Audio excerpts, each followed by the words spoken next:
mengintervensi persidangan ini dengan memberitahukan hal-hal mengenai live Instagram itu.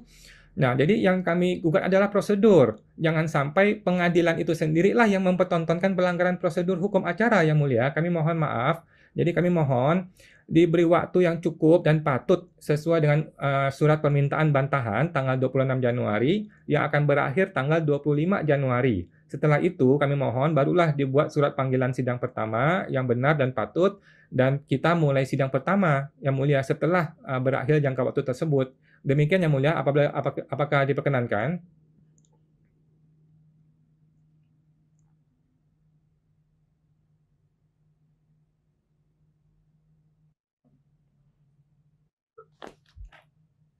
Tergugat sudah 23. Mohon maaf Yang Mulia, bukan Ya. itu Yang Mulia. Bukan itu Yang Mulia, mohon maaf. Itu yang tadi. Sekarang yang dua Yang Mulia. Yang sengketa yang dua. Berbeda Yang Mulia. Oh, yang dua. Ya, terkait atas pengajuan gugatan tanggalnya adalah 24 Januari 2024. Ya. 24 Januari 2024.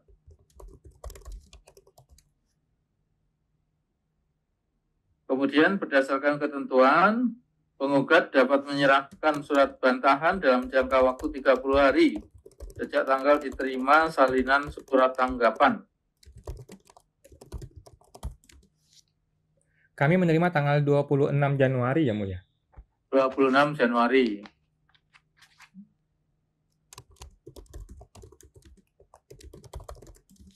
Nah, berarti Anda punya waktu sampai tanggal berapa?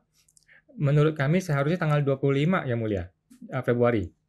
25 Februari. Jadi sebelum tanggal itu, maka Anda berpendapat belum bisa disidangkan, begitu? Betul Yang Mulia. Baik, nanti ini menjadi perhatian dari majelis ya. Oke, teman-teman ya. Jadi itu adalah persidangan pertama untuk kasusnya Ibu Feli, di mana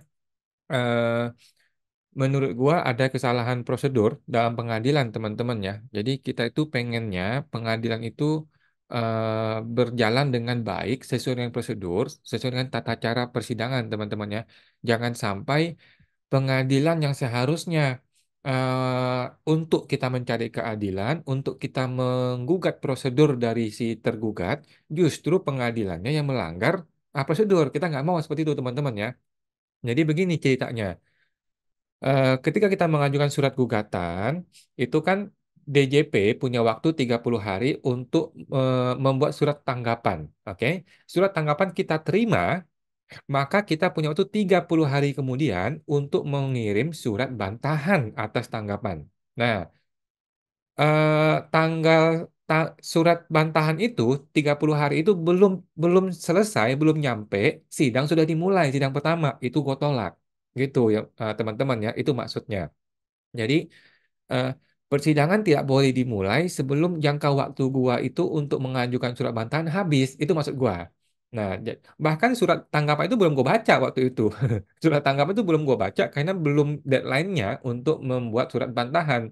Sehingga karena gua juga sibuk kan, sehingga gua menolak persidangan tersebut. Dan akhirnya seingat gua waktu itu yang mulia hakim menunda gitu ya, menunda. Jadi persidangan itu ditunda. Persidangan itu nggak bisa dimulai karena jangka waktu untuk gue membuat surat bantahan, surat ya bantahan itu belum jatuh tempo gitu.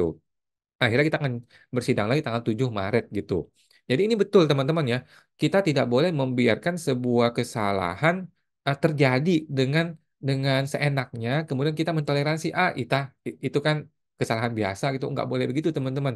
Yang namanya hukum acara harus dilaksanakan dengan tepat persis sesuai dengan undang-undang gitu. Jangan sampai ini sudah berjalan terus gitu, tiba-tiba sudah diputuskan, kemudian ada pihak yang menggugat. Ada pihak yang menggugat putusan ini berdasarkan formalnya tidak dipenuhi, cilaka, bisa batal putusannya teman-teman ya. Gitu. Jadi menurut gua hakim harus menunjukkan keteladanan atau role model sebagai pihak yang mengikuti prosedur gitu ya, bukan justru melanggar prosedur gitu. Itu menurut gua gitu ya, teman-teman. Nah, Dan yang menarik dalam kasus ini adalah waktu itu kan hakim ngomel, gua dilarang atau tidak diizinkan untuk melakukan live Instagram. Langsung gua tanya, yang mulia hakim tahu dari siapa gue sedang live Instagram? Kan yang mulia hakim 3 orang tidak sedang nonton IG dong, tidak sedang nonton YouTube dong. Tahu dari mana gue nonton Instagram? Ada pihak-pihak yang memberitahukan. Betul nggak teman-teman ya? Menurut gua ada pihak-pihak yang memberitahukan di mana pihak tersebut adalah mengintervensi persidangan. Orang itu mengintervensi persidangan. Persidangan sedang berjalan, dia memberikan kompor nih, dia kasih kompor ke hakim. Orang itu lagi live Instagram tuh, omelin aja. Nggak boleh. Hakim itu independen. Hakim tidak boleh diintervensi oleh siapapun. Pihak siapapun ya, oknum siapapun di luar nggak boleh mengintervensi. Jadi gue komplain ulang gitu ya bahwa diduga ada intervensi dari pihak luar gitu. Kalau lu bisa tahu gue live Instagram dari mana gitu kan. Nah, akhirnya hakim juga cuman ngomel-ngomel doang, cuma memberikan salinan apa catatan doang ya bahwa dia tidak mengizinkan live Instagram, di mana gue tidak dapat alasan yang tepat ya apa alasannya. Kalau ada alasannya gue bisa terima, tetapi nggak ada alasan yang jelas gitu. Kalau ada dasar hukumnya gue terima, tapi nggak ada dasar hukumnya gitu. Tidak ada dasar hukum melarang orang merekam dalam persidangan yang dibuka dan terbuka untuk umum. Lucu dong kalau kalau dilarang merekam dalam persidangan yang terbuka untuk umum. Ya gimana negara ini bisa kacau. Ini jangan dikacau-kacauin ini hukum gitu. Gitu. Jadi akhirnya gue tetap merekam dan gua tetap akan menggunakan hak gua sebagai warga negara, sebagai para pihak yang menggugat untuk melakukan perekaman supaya ini kasus menjadi transparan, terang benderang, terbuka apa adanya, tidak ada dusta di antara kita. Gitu teman-teman ya. Oke, itu mengenai pengadilan pajak dan kita akan sidang lagi di tanggal 7 Maret. Oke, sekarang kita mau promo lagi teman-teman ya. Di akhir Februari ini buat teman-teman yang belum tahu kita ada kelas akunting UMKM di bulan Maret doang untuk melatih Anda mengerjakan akunting menggunakan software ya supaya lu tidak usah repot-repot lagi bikin pembukuan manual gitu. Ini buat teman-teman yang sudah punya PT, CV, PTP atau mau upgrade menjadi perusahaan gitu ya. Nanti di pelatihan ini kita bisa diskusi langsung di grup dan bisa ada live coaching langsung dengan gua setiap hari mungkin Jumat malam ya. Oke, di bulan Maret. Itu guys ya, silakan masuk ke website www.akuntingumkm.com ya, www.akuntingumkm.com untuk bergabung di sana guys. Oke, semoga bermanfaat. Sampai jumpa lagi.